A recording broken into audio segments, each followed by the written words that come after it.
തൃക്കലങ്ങോട് പൊതുജന വായനശാലയും പൊതുനന്മ ചാരിറ്റബിൾ ട്രസ്റ്റും ആയുർ ക്ലിനിക്കും സംയുക്തമായി സംഘടിപ്പിച്ച ആയുർവേദ ക്യാമ്പ് തൃക്കലങ്ങോട് ഗ്രാമപഞ്ചായത്ത് പ്രസിഡന്റ് മഞ്ജുഷ ഉദ്ഘാടനം ചെയ്തു.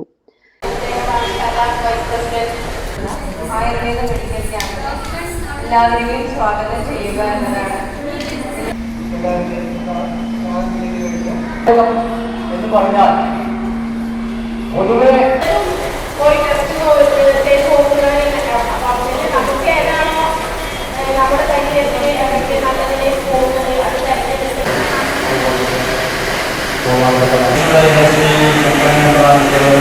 ഗ്രന്ഥാലയം വൈസ് പ്രസിഡന്റ് ശങ്കരൻ എംപ്രാന്തിരി അധ്യക്ഷത വഹിച്ചു. Ward member Jayaprakash Babu, doctor Sathyanathan, Gopinathan, Sundaran, EV Baburaj തുടങ്ങിയവർ പ്രസംഗിച്ചു. ചടങ്ങിൽ Ayur clinic MD doctor Ansar Shah സ്വാഗതവും വിജയലക്ഷ്മി നന്ദിയും പറഞ്ഞു.